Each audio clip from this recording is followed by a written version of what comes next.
প্রিয় উচ্চ মাধ্যমিক শিক্ষার্থী বন্ধুরা, চলে আসলাম তোমাদের জন্য উচ্চ মাধ্যমিক 2024-এর ফাইনাল পরীক্ষার ইতিহাস বিষয়ের সাজেশন নিয়ে। আজকের এই ভিডিওতে দেখানো প্রশ্নগুলো খুবই গুরুত্বপূর্ণ। বন্ধুরা, প্রথমেই বলে রাখি, আমাদের ইতিহাসের 8 মার্কের বড় প্রশ্ন হয় টোটাল 8টি এবং এর মধ্যে লিখতে হয় 5টি, তাহলে 5 8 40 মার্ক। তো এই 40 মার্ক থাকে তোমাদের লিখিত পরীক্ষার বড় প্রশ্ন এবং তোমাদের শর্ট প্রশ্ন থাকে 40 মার্ক, তাহলে 40 বড় এবং 40 শর্ট, টোটাল 80 মার্ক এবং তার সঙ্গে 20 থাকে তোমাদের প্রজেক্ট। তো চলো বন্ধুরা, কথা না বাড়িয়ে ভিডিওটা শুরু করা যাক। প্রিয় শিক্ষার্থী বন্ধুরা, প্রথম অধ্যায় থেকে আমরা দেখে নেব কোন কোন প্রশ্নগুলো এবারের উচ্চ মাধ্যমিক পরীক্ষার জন্য খুবই গুরুত্বপূর্ণ। প্রথম অধ্যায়, অতীত স্মরণ। প্রথম প্রশ্ন, অতীতকে স্মরণ করার ক্ষেত্রে কিংবদন্তি বা মিথ এবং স্মৃতিকথার ভূমিকা আলোচনা করো। প্রশ্নটা তোমরা ভালো করে দেখে রাখবে। দ্বিতীয় প্রশ্ন, জাদুঘর বলতে কী বোঝো? অতীত পুনর্গঠনে জাদুঘরের ভূমিকা আলোচনা করো। বন্ধুরা, এই প্রশ্নটা এবার উচ্চ মাধ্যমিক পরীক্ষার জন্য খুবই গুরুত্বপূর্ণ। ধরে রাখো, এই প্রশ্নটা এবছর উচ্চ মাধ্যমিক পরীক্ষায় আসতে চলেছে, এমনই একটা গুরুত্বপূর্ণ প্রশ্ন। 3 নম্বর প্রশ্ন, আধুনিক ইতিহাস লিখন পদ্ধতি সম্পর্কে আলোচনা করো। 2টি শিল্প জাদুঘরের নাম লেখো। ইতিহাস বিষয়ের দ্বিতীয় অধ্যায়, ঊনবিংশ ও বিংশ শতকে উপনিবেশিকতাবাদ ও সাম্রাজ্যবাদের প্রসার। এই অধ্যায় থেকে বন্ধুরা তোমরা 2টি প্রশ্ন দেখে রাখবে।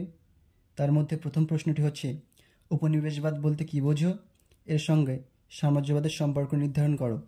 এবং দ্বিতীয় প্রশ্ন, যেটা এবছর জন্য উচ্চ মাধ্যমিক পরীক্ষায় খুবই গুরুত্বপূর্ণ, এই প্রশ্নটা হচ্ছে, সাম্রাজ্যবাদ সম্পর্কে হবসন লেনিন তত্ত্ব সম্পর্কে আলোচনা করো। চলে যাব পরবর্তী অধ্যায়ে। তৃতীয় অধ্যায়, উপনিবেশিক আধিপত্যের প্রকৃতি। এই অধ্যায় থেকে প্রথম প্রশ্ন হচ্ছে, চিরস্থায়ী বন্দোবস্তের প্রধান শর্তগুলি লেখো। ভারতীয় অর্থনীতিতে এর প্রভাব কী ছিল? দ্বিতীয় প্রশ্ন, ভারতীয় অবশিল্পনের কারণগুলি কী ছিল? ভারতীয় অর্থনীতিতে এর প্রভাব আলোচনা করো। এবং 3 নম্বর প্রশ্ন হচ্ছে, ক্যান্টন বাণিজ্যের মুখ্য বৈশিষ্ট্যগুলি কী ছিল এবং এই বাণিজ্যের অবসান কীভাবে হয়েছিল? বন্ধুরা, এই প্রশ্নটাও তোমরা খুব গুরুত্ব সহকারে পড়বে। এবছরের জন্য এই প্রশ্নটা খুবই গুরুত্বপূর্ণ। ইতিহাসের চতুর্থ অধ্যায়, সাম্রাজ্যবাদের বিরুদ্ধে প্রতিক্রিয়া। প্রথম প্রশ্ন হলো, ঈশ্বরচন্দ্র বিদ্যাসাগরের শিক্ষা ও সমাজ সংস্কারের বিবরণ দাও। 2 নম্বর প্রশ্ন হচ্ছে, ব্রিটিশ শাসনে ভারতে আদিবাসী ও দলিত সম্প্রদায়ের আন্দোলনের বিবরণ দাও। এবং 3 নম্বর প্রশ্ন, চীনের চৌঠামে আন্দোলনের কারণগুলি বিশ্লেষণ করো এবং এই আন্দোলনের প্রভাব কী ছিল আলোচনা করো। পঞ্চম অধ্যায়, অর্থাৎ উপনিবেশিক ভারতের শাসন। এই অধ্যায় থেকে যে প্রশ্নগুলো তোমরা অত্যাধিক গুরুত্ব সহকারে প্র্যাকটিস করবে সেগুলি হলো, প্রথম প্রশ্ন, 1909 খ্রিস্টাব্দের মরলিমেন্টো সংস্কার আইনের প্রধান বৈশিষ্ট্য ও গুরুত্ব আলোচনা করো। দ্বিতীয় প্রশ্ন, 1935 খ্রিস্টাব্দের ভারত শাসন আইনের প্রেক্ষাপট ও শর্তাবলী আলোচনা করো। এই আইনের গুরুত্ব কী ছিল? বন্ধুরা, এইবারের জন্য এই পরীক্ষায় এই 2 নম্বর প্রশ্নটা তোমরা অত্যাধিক গুরুত্ব সহকারে প্র্যাকটিস করবে। 3 নম্বর প্রশ্ন, জালিয়ানওয়ালাবাগের হত্যাকাণ্ডের প্রেক্ষাপট কী ছিল? এই ঘটনার গুরুত্ব আলোচনা করো। চলে যাব পরবর্তী অধ্যায়ে, অর্থাৎ ষষ্ঠ অধ্যায়, দ্বিতীয় বিশ্বযুদ্ধ এবং উপনিবেশ সমূহ। এই অধ্যায় থেকে তোমরা যে প্রশ্নগুলো দেখে রাখবে সেইগুলি হলো, প্রথম প্রশ্ন, ক্রিপস মিশনের প্রস্তাবগুলি কী ছিল? ভারতীয়রা কেন এগুলিকে প্রত্যাখ্যান করেছিলেন? দ্বিতীয় প্রশ্ন, ভারত ছাড়ো আন্দোলন সম্পর্কে একটি নিবন্ধ লেখো। বন্ধুরা, এবারের পরীক্ষায় এই ভারত ছাড়ো আন্দোলনটাই আসতে চলেছে, তো ভারত ছাড়ো আন্দোলন সম্পর্কে তোমরা সমস্ত কিছু দেখে রাখবে।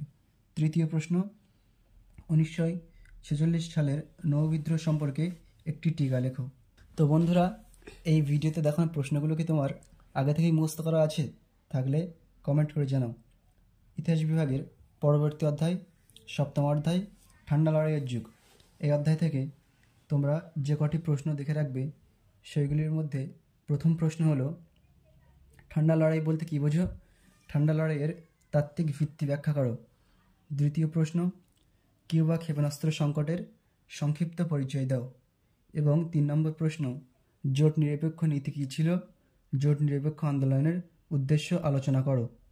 এবং শেষ অধ্যায়, অর্থাৎ অষ্টম অধ্যায়, উপনিবেশীকরণ। এই অধ্যায় থেকে অত্যাধিক গুরুত্ব সহকারে তোমরা 2টি প্রশ্নই প্র্যাকটিস করবে। আশা করি এই দুটি প্রশ্নের বাইরে কোনো প্রশ্ন বোর্ড করবে না। প্রথম প্রশ্ন হচ্ছে, স্বাধীন ভারতের প্রথম 3টি পঞ্চবার্ষিকী পরিকল্পনার লক্ষ্য ও গুরুত্ব আলোচনা করো। এবং দ্বিতীয় প্রশ্ন, সার্ক উদ্ভবের প্রেক্ষাপট সম্পর্কে আলোচনা করো, এর উদ্দেশ্য কী ছিল। আশা করছি এই দুটো প্রশ্নের মধ্যেই তোমরা ফাইনাল পরীক্ষায় কমন পাবে। তো আজকের এই ভিডিওটা এই পর্যন্তই।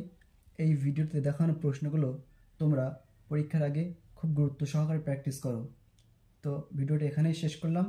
সকলেই সুস্থ থাকো, ভালো থেকো।